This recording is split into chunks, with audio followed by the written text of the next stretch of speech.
Just a quick message before the episode gets underway. I want to let you know that there is an opportunity to sponsor the RG10 podcast. More about this at the end of the episode, so keep listening. Welcome to the RG10 Podcast, brought to you by the people behind RG10 magazine. The aim is to bring you interviews, information and entertainment. In fact, anything interesting that's relevant to living around here. Before this episode gets underway, I need you to go to your nearest internet search engine. I won't name any, but perhaps one that rhymes with the word Boogle. Next, type in the words best thing to do in Twyford. And what comes in at number one on TripAdvisor? No, it's not chilling out at the shelter at King George's Wreck. The number one best thing to do is to visit Stanlake Park Wine Estate. Since 1979, the estate has developed some of the highest quality vineyards in Berkshire. Its wine tours are legendary and it's a beautiful place to hang out. So that's what I've been doing. I caught up with Natalia Pezzone, the General Manager. Okay, Natalia, we are in an absolutely beautiful place at the moment. Describe to me where we are. We are in our wine bar garden.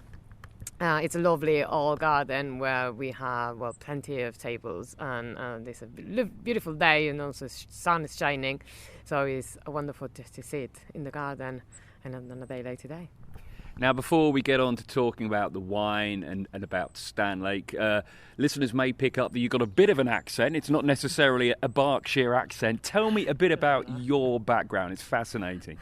Yeah, clearly not English. So I'm from Argentina, and so we are Spanish mother tongues, but I speak Italian every day, all day, with my husband, who is a winemaker at Stanlake Park, Nico, when he's Italian.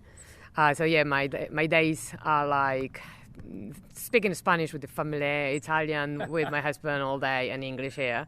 So it's definitely a lot of mixing accents and words. But yeah, I come from Argentina. I used to be a vet. I'm a qualified vet. I used to be a pathologist until 12 years ago.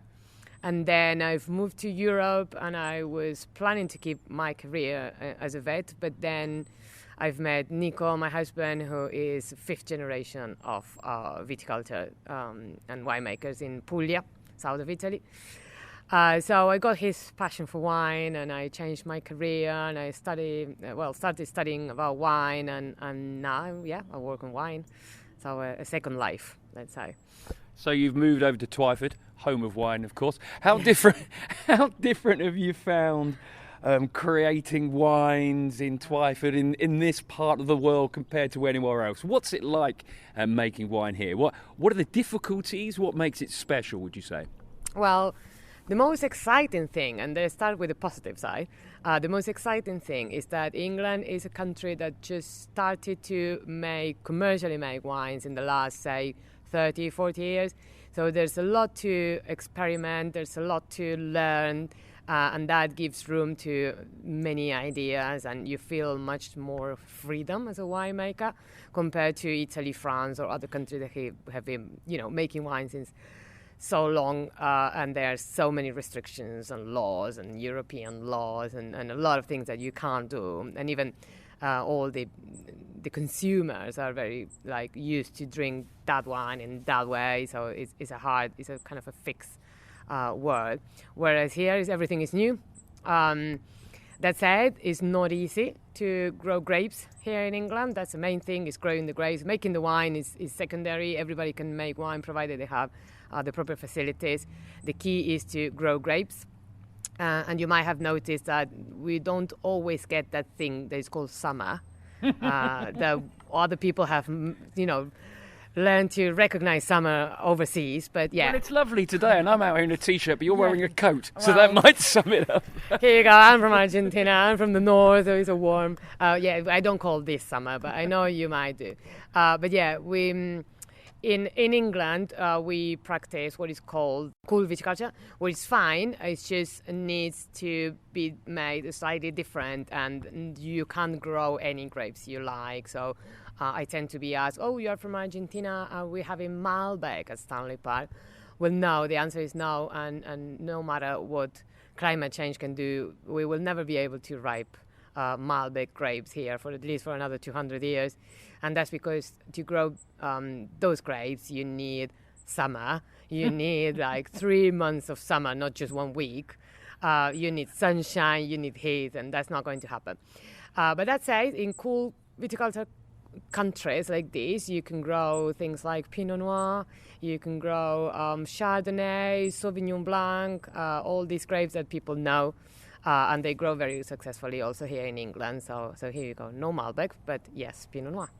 Now, how many varieties of grape do you grow? How many wines would you say you have here? Don't list them all for me. We could be here for a long time. But just give me an idea.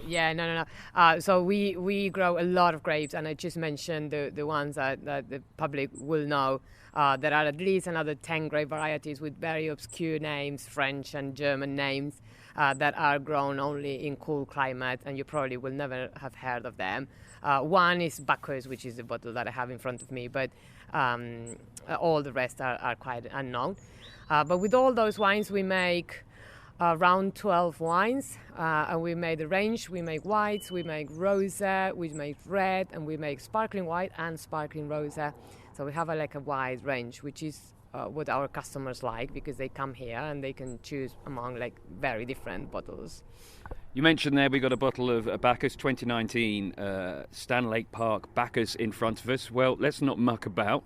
If you take that cork out and pour a couple of glasses, if you would. There you go. Okay, I think we'll both take a sip, and you're going to describe what I'm tasting rather than me. Okay, let's have a go. Yeah, absolutely. So the glass is being swirled round, as you see the experts do. I won't even pretend to do it. I'll look like a fraud. But tell me, what are we tasting? What are the notes? Yeah, well, we swirl the glass actually to make those aromas come up. And what are we tasting? We're smelling things like gooseberry and peach and pear. And I know it sounds silly because people always ask me why my wine tastes like peach if it's made with grapes. And that happens, during fermentation, and there's a lot of chemical things happening, which is boring. But the thing is that the same aromas that give that peach aroma that we recognize as peach are also, the same molecules are produced during fermentation inside the wine. So at the end of fermentation, your wine tastes like 10 different things, and it doesn't taste like grape anymore, because actually the grape aroma is lost during fermentation, which is very interesting, and that's why nerd people like me, they start naming a lot of things when they're drinking wine. But even for a normal customer, even if they're not getting 10 million things on their noses, it what makes wine complex and special. And even if you can't name those things, you're actually drinking something that it tastes like different things, and it's not just grape juice with alcohol, because nobody will drink that. So yeah. And I've been on your website, and your favourite Stanlake Park wine is actually the Bacchus that we have here. Why would you say that is? Well, it's very refreshing, and it has all this fruitiness, but in a very elegant way, and it's dry but not unpleasantly dry. It's not only me, because the Bacchus is actually our bestseller white. Yeah. So clearly the majority of people enjoy that. It's kind of similar to a Sauvignon Blanc. So it's it's very easy to sell because people know what they're expecting. You're also quoted as saying that you could easily finish a bottle of Bacchus by yourself on a warm summer day. So perhaps it's just as well we don't have many warm summer days. That's true. Well, I could finish even more than one bottle, but yeah, let's leave it like that, yeah. Do you sense, well, I know they are, people of Twyford around here, they're very proud that we have our own vineyard, aren't they? Yeah, which makes me very happy, because when we arrived here 3 years ago with Nico, and we reopened the shop, and that was closed for a couple of years before us, and we thought, well, these people around here, they have a beautiful vineyard and setting, and the vineyard has been here since 1979, so it's old vines, and some of them are very historic, and the same state and the buildings are second grade listed, so it's a lot of heritage that Twyford owns.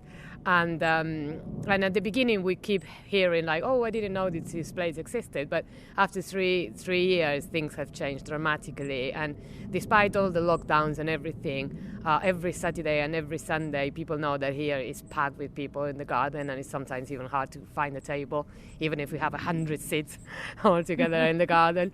I'm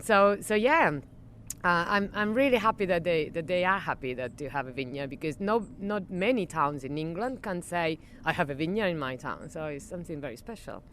Now you have wine tours here. They have an absolutely wonderful reputation. My parents came on one a while back. I had to give them a lift home, as you could well imagine. You have a quiz. You have regular quizzes here, which sound absolutely fantastic. I'm bang up for one of them. And finally, I told a friend of mine the other day that I was coming here, and I'll read out pretty much what he said. He said, I went there for a drink last week. We had a great bottle of wine for £15, and that's less than you spend in a pub for a load of rubbish. What a wonderful quote that was. Oh my God, how would you react to that? I love it. That's exactly what we always think with Nico, and say why people will not come here to have a bottle of wine that is made here. And of course, because we are the producers, we can sell it there's nobody in the middle, so we can sell it very fair prices. And you can have a bottle for 15 quid, and it's made here. Very quality wine, because we make only 30,000 bottles in a year, so it's a small quantity. And if you compare that to the prices that you pay for a wine that comes from Chile and nobody knows even how it's done, and just to say Chile, well, I'm from Argentina, we don't like Chilean people, but that's not a thing. Sorry if somebody's listening. Chilean people know. You didn't mean that, did you? I never said that, but just saying as an example, a wine that comes from who knows where and made in millions of bottles compared to something that is grown here in Twyford. Natalia, thank you so much for your time. I think this does qualify as a summer's day, so I think we can finish this bottle off. Absolutely, that's the way we do it.